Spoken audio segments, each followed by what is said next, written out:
Okay, so in this video, I'm going to explain to you half of the this chapter, or maybe the first 2 to 3 questions posted on Moodle for you. The very first question which you are asked to answer from this chapter is what is assessment and what are its different types. So, and what are some of the, let me open that.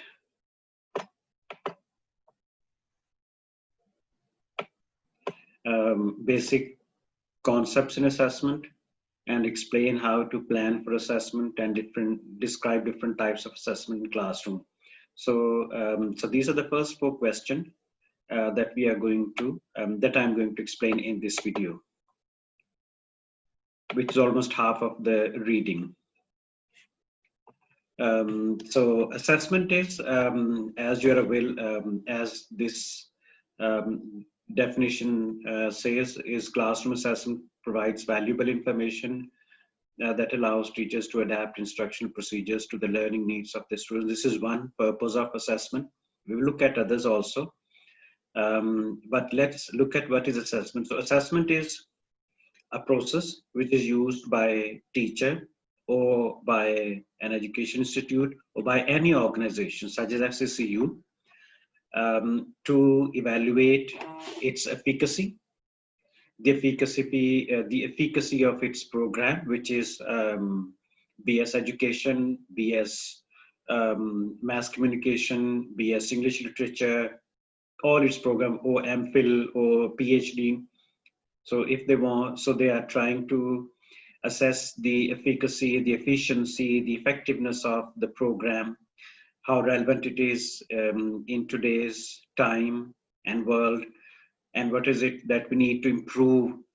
So to do this, to achieve this, they design a process called assessment, or evaluation is another word for that. So evaluation is actually a judgment which is made on the basis of assessment that is done by another. So evaluation is personal judgment, good, bad, excellent, very good.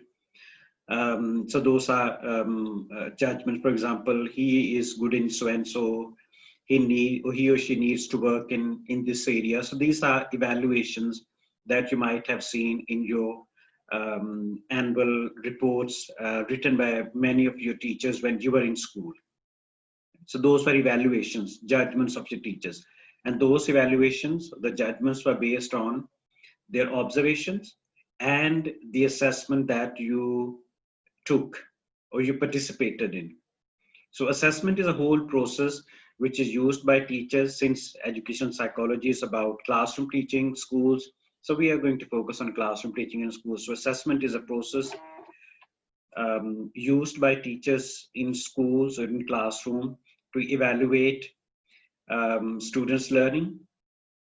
And also another function that assessment has is to evaluate the efficiency or the efficacy of their instructional approach, instruction strategies, assessment approach, assessment techniques used by them, and the resources. They can also assess the effectiveness of resources that are used, maybe the textbook, readings, assessments, material, teaching aids.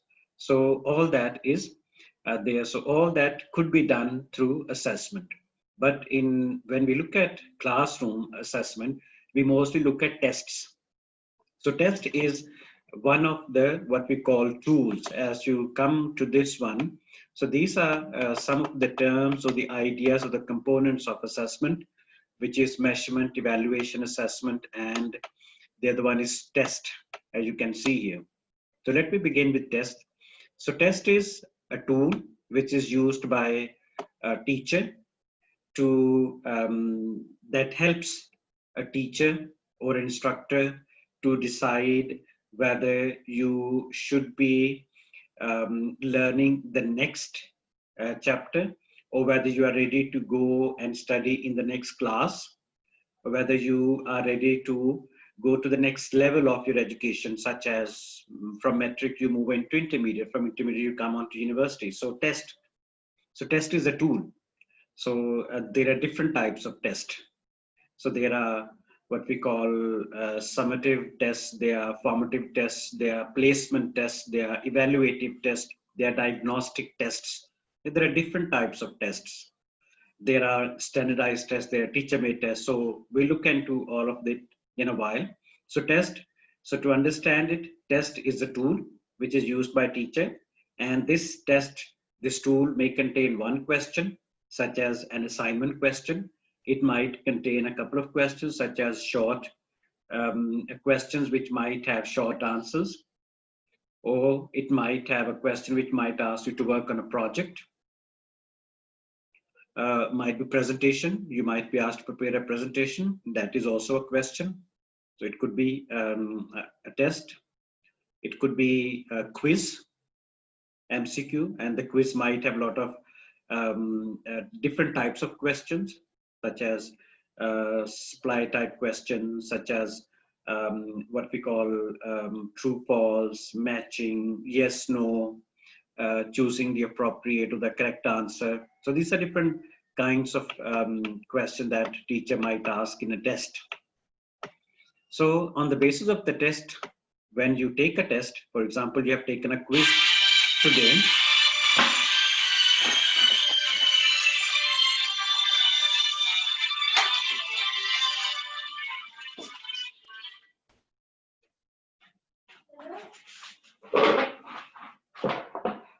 You have taken a quiz today. So in this quiz, you must have seen lots of questions. And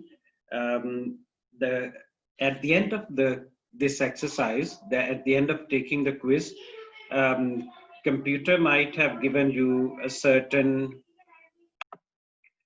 So assessment is the numerical value assigned to your performance on a certain test or a tool, such as your marks. 8 out of 10 in quiz is assessment, a numerical value assigned to your performance. 15 out of 20 in one of your assignments that you might have answered one question. Maybe you might have answered 3-4 questions, so 15 or 40 out of 50.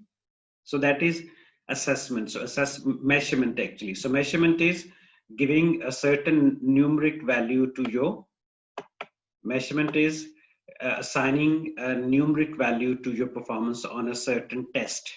So test is a tool that teacher has used to design to assess your learning, and that learning which is assessed through the tool is actually given a certain numeric value, which is called measurement. And the purpose is to produce quantitative data. Now, marks, 50 out of 16, 70 out of 100, 99 out of 100. So if you remember, your marks, your in all the exams, whether they were annual exams, whether they're midterm exam, even in different courses, you might have been submitting assignments. So each assignment is given a certain marks. On Moodle, you have been given marks to your earlier submissions, such as assignment. So that is quantitative data. I'm measuring your learning, your performance by assigning it a certain number.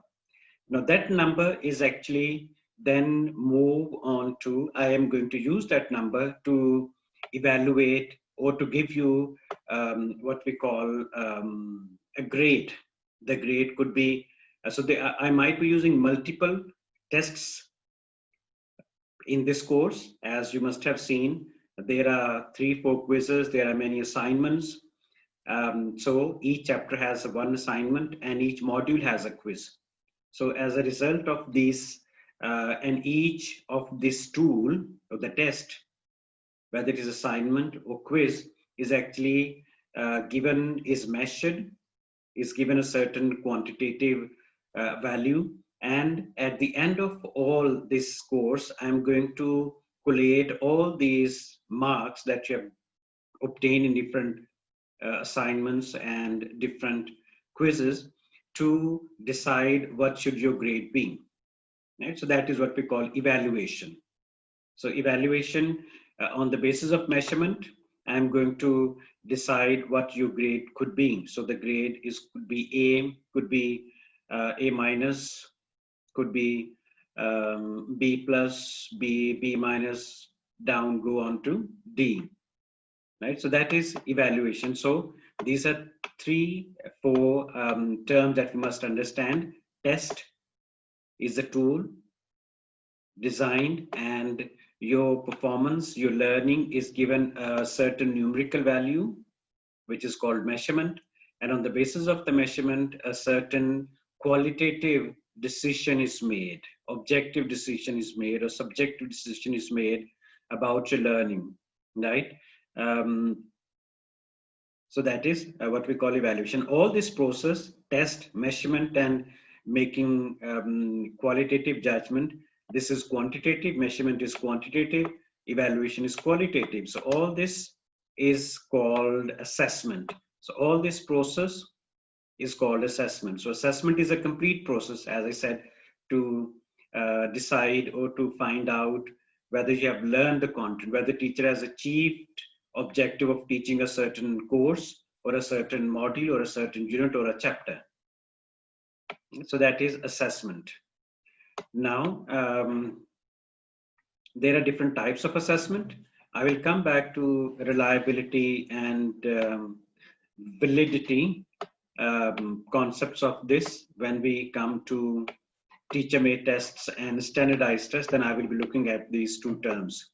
Now, the next part is how should we plan assessment? So we know what assessment is. It's a whole process starting. So we need to look at how should we plan assessment. So the first step is we need to set targets, and we need to write objectives. We need to know what is it that I'm going to achieve as I teach a certain module or a certain unit or a certain chapter. So if you look at the textbooks, if you remember the textbook that you might have studied, so each chapter has certain objectives. Even if you look at the textbooks which are printed by Punjab Textbook Board, the latest editions, they have objectives in the beginning of every chapter. So they are telling teachers, these are the objectives, but they are setting targets for the teachers to achieve as they teach the content of that chapter, or they teach different subtopics or the topics of that chapter. Okay? Now, we need to, when I started preparing for this course, I wrote objectives of teaching this course. So if you look at the course, what we call the document, which is the course outline. So if you remember, if you look at that course outline, or the course description, and the word is course description, you would see that the document begins with objectives of teaching that course. So that is setting targets or writing objectives. And then once I have done that, the second, or a teacher has done it, the second is we need to choose the technique and the assessment items. So for example, in this module, we are working on three different ideas. One is assessment, the other one is motivation, and the third one is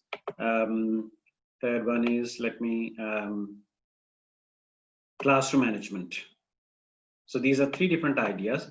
So as I look at into three different ideas, I'm going to look at, okay, what is the best way to, or what is the best technique to evaluate your performance?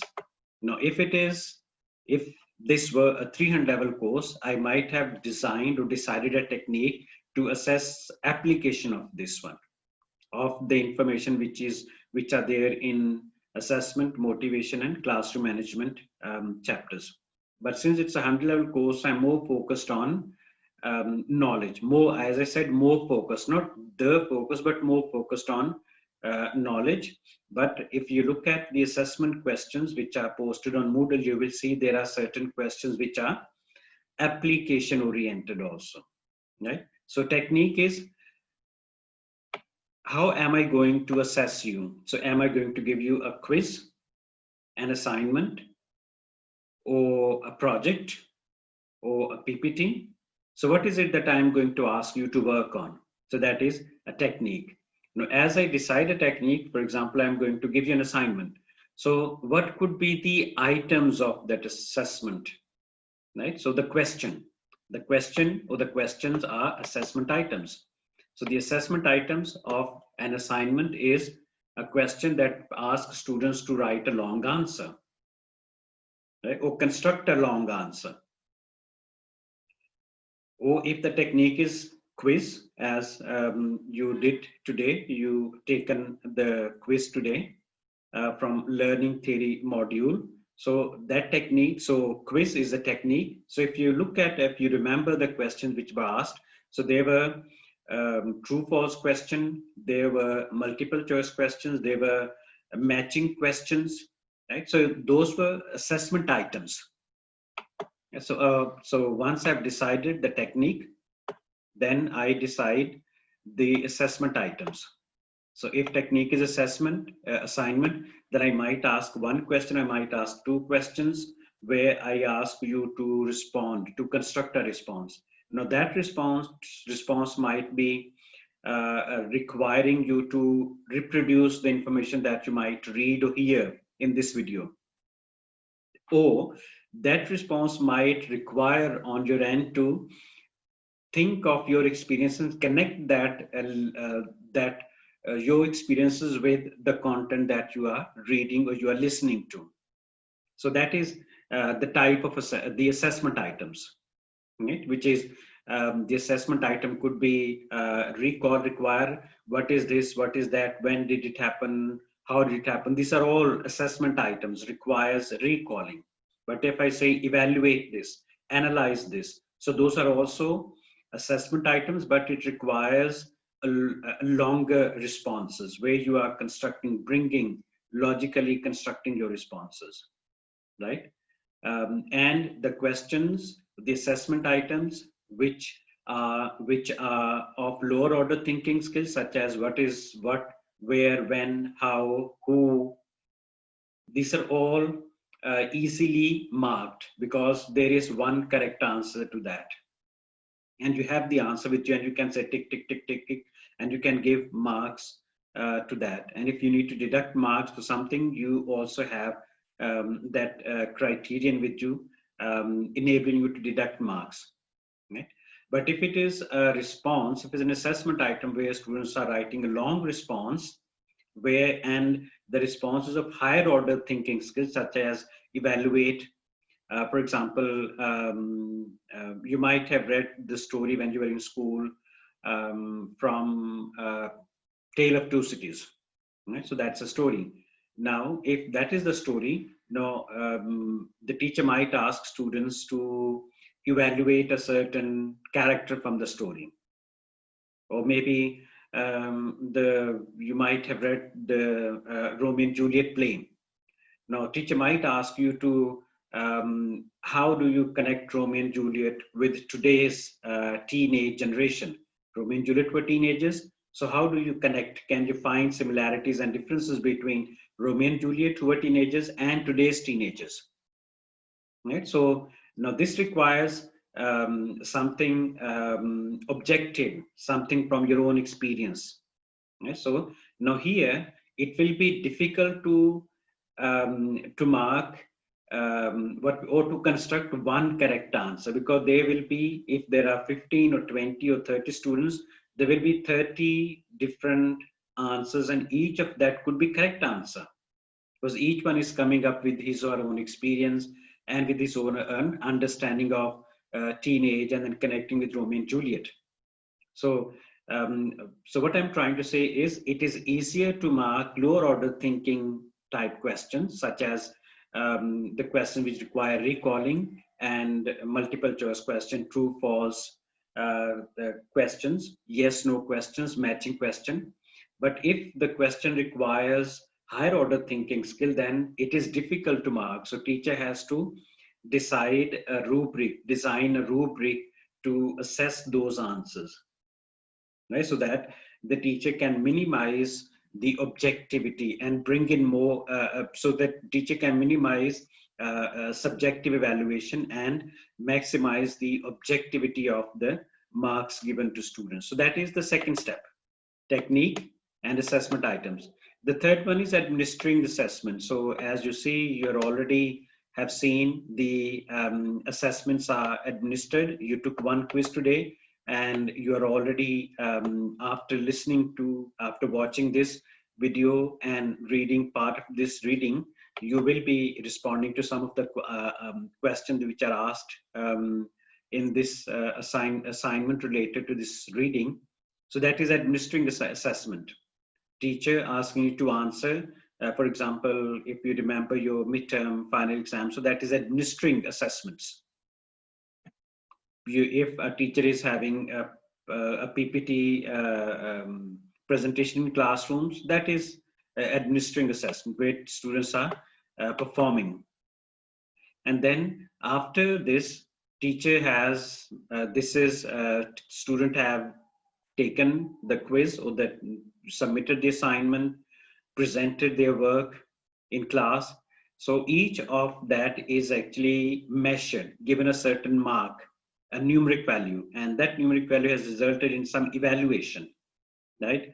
Might be grade or saying excellent work, good work, different adjective you may use. Now, this will also this data should be used to analyze many things, such as to analyze how much of the content students have learned and understood, right? So which of the contents is still confusing, or which part of the chapter is still confusing to students? Because the questions from that particular part of the chapter might have been responded in a wrong way. So the students' responses could be incorrect responses. So then you can say, okay, by looking at this data, I can say that students didn't understand this particular, what we call, this particular part of the chapter. Or it's seen if students haven't performed well in the whole quiz, the teacher might say that there could be many of the reasons, such as the questions were complex, confusing, or it could be that when teachers were teaching, teacher could not communicate the content to students. Teacher didn't explain the concept with examples. Right? Teacher didn't give examples when teacher was explaining. Or teacher didn't connect the content with students' real life situation. So there are a lot of, or teacher did not make use of the available teaching aids. So teacher or a school can use the data to evaluate different parts of teaching and learning in that class. And then once the evaluation is made, then of course it is shared with the students. Remember your annual exam, at the end of the day, there was a result day, you would go and collect your report card, meet your teacher will speak with your parents, and that's it. So that is sharing results with students.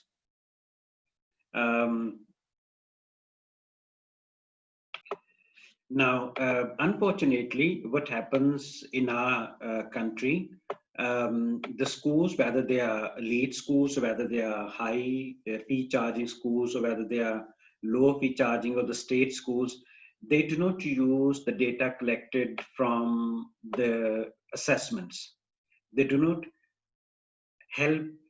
use the data to help themselves, that is the schools. They do not use the data to help teachers to learn about themselves, about their teaching strategies, about their assessment practices. And the schools do not use the data to help themselves, that is to find out whether they have enough resources in the schools, whether they need to buy more teaching aids, whether they need to have this in the school, whether they need to have more books in the library. So they don't use the data. And that is true for the state also. For example, if you look at class 9, 10, 11, 12 exams, so what happens when the board of intermediate and secondary education has announced the result? So the result is out, everyone knows this is my grade, this is my percentage, and everyone and no one in the country knows, okay, how effective the teaching strategies were, how effectively the curriculum was designed and planned, how effective the textbook was planned and designed, because the examination data should have been, or should be used to evaluate those aspects of teaching and learning, but we don't use it. If for example, what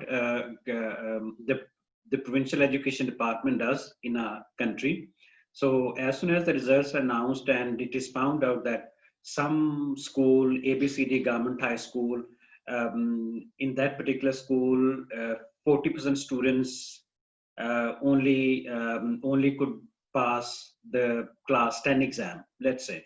Now, the state is not going to look at that data from that school to see, okay, let me see what was missing.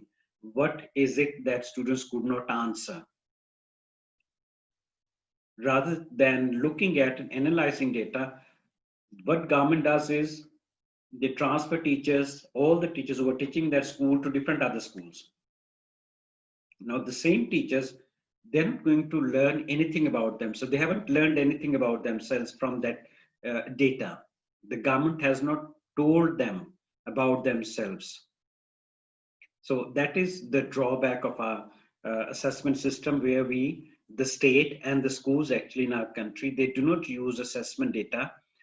They do not analyze the data, assessment data, to find out the efficacy or the efficiency of teaching practices, of teaching resources, administration of resources, management of resources, all this information.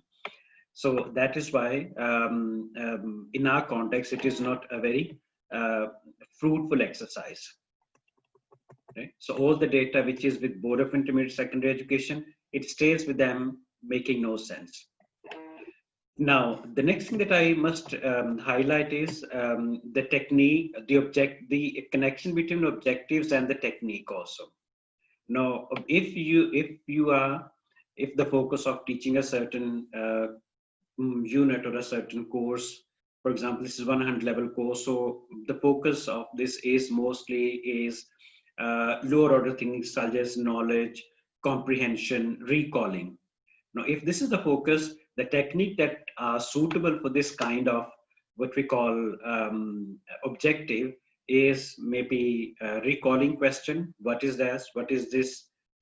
Differentiate this from that, right? Or maybe quiz, right? And some of the questions, as you see, because this course also requires students to recall some of their school experiences and see what is it, and try to connect with education psychology course also, and different aspects of it also.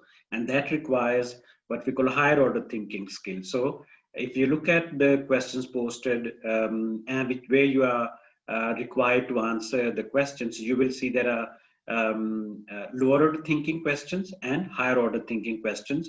And I'm just going to show you how it is that, for example, if the focus of the course or the unit is knowledge, which is recalling, comprehension, then of course the suitable assessment technique is quizzes, essays, and questioning. What is this? Answer this. What is that? Now, if we want students to reason out something, then we ask them to construct long answers where they have to they have to justify whatever they are saying, right? And or observe something and justify why what is happening, why it is happening, right? If for example, math is solve performance, you have to answer the questions, you have to solve questions. It is not that you can say, okay, I added 2 plus 2 and the answer is this. So you have to answer those questions. So in that case, of course, they say that the best thing is you have to design a performance task, such as answering some of the questions asked. So that is, and then you can observe them as they're doing the question, as they're answering the question, or you can observe the work that they have produced in the question or the answer sheet. They might have done the whole process. So that is, if you remember your practicals, your physics, chemistry, biology practicals, those were performance tasks for you to do. And the examiners were observing you, and they evaluated your observation against a certain rubric. Ideally speaking, they should have, but unfortunately, it doesn't happen in Pakistan, because if you have connections, you can get full marks without just by going there and sitting. Even if you don't go, you can get full marks as long as you have connections. But ideally speaking, those should be assessed. Your physics, chemistry, biology, or if you have done statistics also. So I remember when I studied statistics in my bachelor's. So we had a practical of statistics where we were given long data, and we were asked to perform certain statistical functions. So that was a performance-oriented task. Then product development is, for example, business and all the courses, economics, business, maybe what we call computer sciences. They might be asked to develop something, could be an application, could be a business proposal, something. So that is a product development. Attitudes, that is also, if you are doing that, you can also observe and say, okay, a student is learning, doing that, all that. So these are how assessment technique is connected with the objectives that a teacher is teaching to strive towards, right? So the last part of is this, which is different types of questions. So there are the questions that are there. There are objective test items, such as it could be short answer, or it could be what we call choices are given. A student is going to choose one correct choice, maybe two choices, according to the instruction given in the question. So there is supply items. It requires students to give an answer. For example, fill in the blanks. Dash dash. This is because dash. So there is some blank space. Student is supposed to write the missing word or the phrase. That is supply items. Now selection items. That's what you observed today in the quiz also, and the earlier quizzes. You were provided 3, 4, 5 responses, and you are supposed to select one, right? If it is yes, no, true, false, then there are both true and false, and yes or no, you are supposed to select one, right? So that is selection. So you are selecting the correct answer, matching, again selecting. The other test item is essay items, essay test item, which is restricted response. This is lower order thinking, what, when, where, who, all that. And extended responses are higher order thinking, such as evaluate, analyze, synthesize. All these are the questions which have the word evaluate, analyze, this, that. So I just gave you an example of the question from Romeo and Juliet. That was extended response. The same is where is Shakespeare's story Romeo and Juliet, what should we say, based, or where is it happening? So you could be, it is happening, Verona, it is happening, blah, blah. So you can find that information from the text. So restricted response, you can gather that information from the text that you are reading, the content. Or extended response, you go beyond the response, right? You're not dependent on response. You bring in lots of other information which is not there in the text, but you're connecting it with the text. Okay, that is, let me quickly summarize what I try to teach you in the first video of this reading. Is assessment is a process designed by a teacher or by a school to evaluate students' performance in different courses, in different subjects. And to do that, they use tests, and test is a tool. And students take different tests in different classes, in different subjects, and each test is assigning a certain number to students' performance in that test, because this is called measurement, assigning quantitative data. So that is assigning a quantitative value to students' performance. And then that quantitative value is actually contributes towards qualitative value, right? So that is what we call evaluation. So these are three things of that, and all this process is called assessment.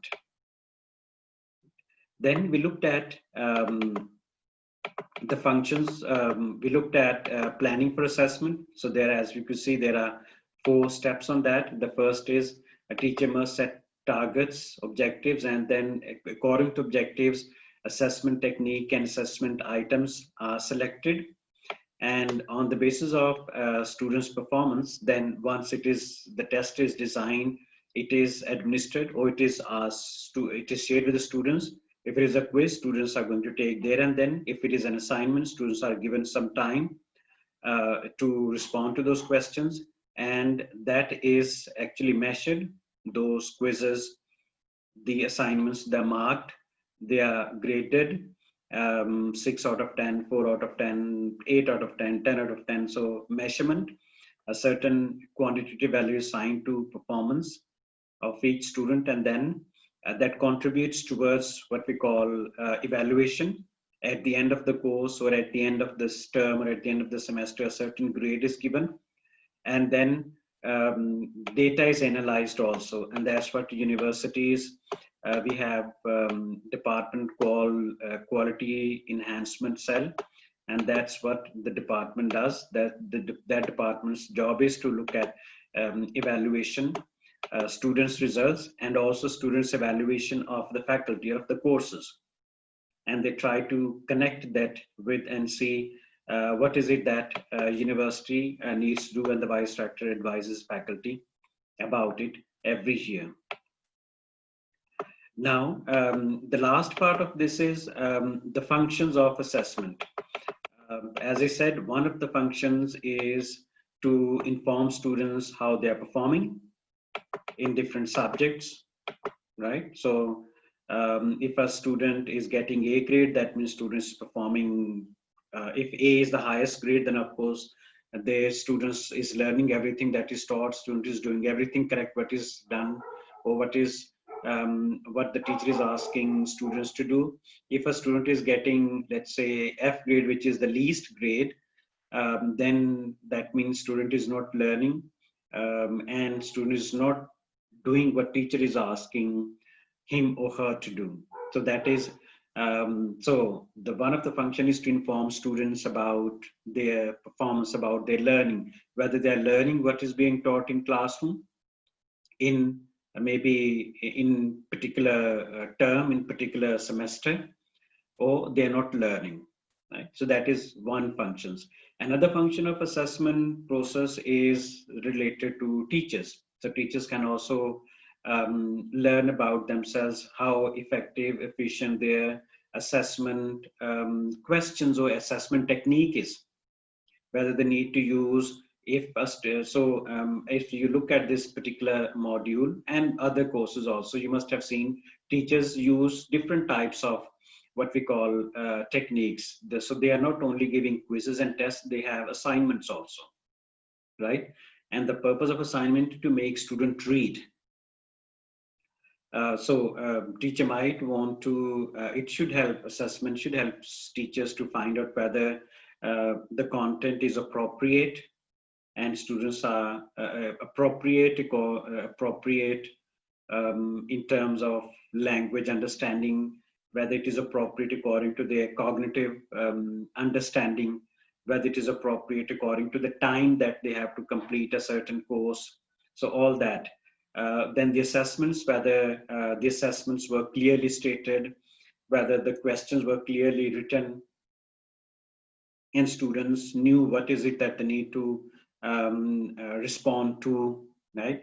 Where they had the information of submission date, submission date and this and that. So all this information, teachers will also, they can also find this, or they can learn about their evaluation strategies, about their teaching strategies, whether their teaching strategies have been effective, whether they have been using real life examples from students' lives, whether they have been explaining the content using real life examples, whether they have been breaking down the content according to students, what we call cognitive level, explaining it to them according to what they could understand.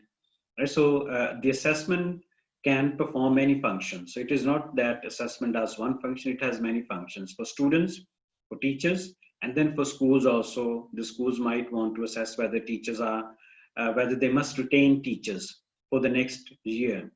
Right? That's what we FCC does. So at the end of the, for example, FCC is currently engaged in evaluation exercise of every person which is working on the campus, whether it's a faculty or whether it is a non-teaching staff. So everyone is, for example, I am assessed by my dean.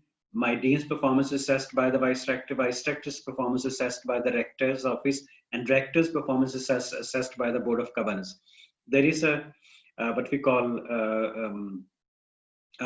hierarchical hierarchy here, but each one is assessed, each one is evaluated, right? So we can also see the institution can learn from the assessment whether they have sufficient resources, whether the resources are effectively used by the teachers, right? So that is there. So what I'm trying to say here is the purpose of assessment shouldn't be for students only. There is something for the teachers also, about their teaching strategies, about their assessment strategies, about the teaching material that they are using in the classroom, about the interactions, about the classroom management, all that. And there is something for the schools as well. And it could be the resources which are required by schools, whether their effective use, it is the teacher's performance, it is other things that school might want to look at, the curriculum that the school is using. So there are a lot of things the school could also evaluate if they want to by using the assessment data, which is collected from students' results and students' responses as well. So that is, I'm going to end this video here. So that is the end of this video. Then we will continue with the second video where I will be explaining to you the second half of this chapter.